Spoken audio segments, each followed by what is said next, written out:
মানুহৰ মৃত্যু হৈছিল, কিমান জংগলত মৰিছে ক'ব নোৱাৰো, কিন্তু চৰকাৰী হিচাপত 4,000 মানুহৰ মৃত্যু হৈছিল। আজি মই আপোনালোকক গৌৰৱেৰে ক'ব পাৰো যে মই যিদিনাখনৰ পৰা অসমত মুখ্যমন্ত্ৰী হৈছো, বিটিআৰত এটাও গুলি ফুটা নাই, এটাও বোমা বিস্ফোৰণ হোৱা নাই। আৰু আজি বিটিআৰত সকলো মানুহ শান্তিত থাকে।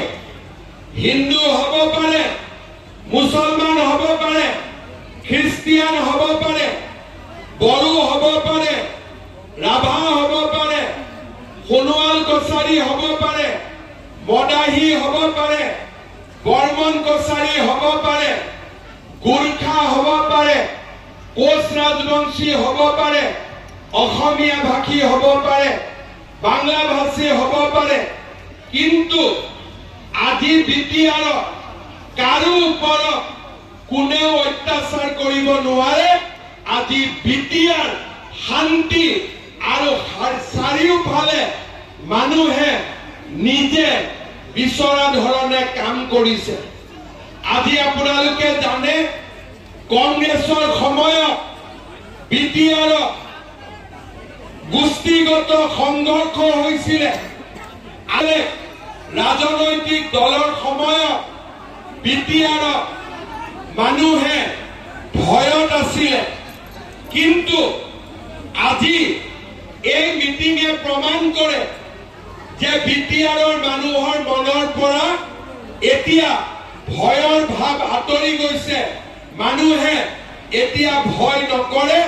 মানুহৰ চৰকাৰৰ ওপৰত, বিজেপিৰ ওপৰত মানুহৰ বিশ্বাস আছে, আৰু সেইকাৰণে আজি বিটিআৰ শান্তিৰ এক নতুন অঞ্চললৈ ৰূপান্তৰ হৈছে। শ্ৰদ্ধা ৰাইজ, মই এটা কথা আপোনালোকক ক'ব পাৰো,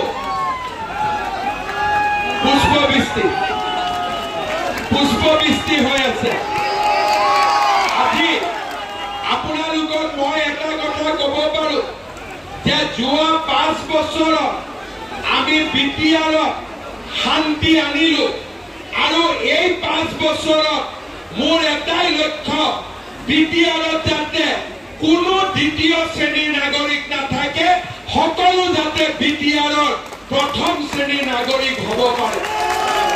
আৰু বিটিআৰত যেতিয়া সকলো মানুহ প্ৰথম শ্ৰেণীৰ নাগৰিক হ'ব, তেতিয়া কোনো অশান্তি নাথাকিব, এই বিটিআৰত কোনো খেলি মেলি নাথাকিব, আৰু সকলোৱে মনৰ আনন্দত বিটিআৰত বাস কৰিব।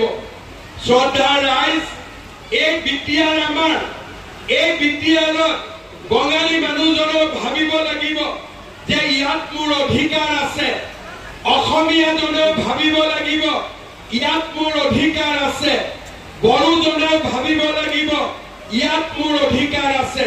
যেনেকে ভাৰত মাতা জয় বুলি ক'লে সকলোৱে জয় দিয়ে, জয় আই অসম বুলি ক'লে যেনেকে সকলোৱে জয় ধ্বনি দিয়ে, জয় বিটিআৰ বুলি ক'লেও সকলো মানুহে আনন্দৰে জয় ধ্বনি দিব পৰা পৰিৱেশ আমি বিটিআৰত নিৰ্মাণ কৰিব লাগিব।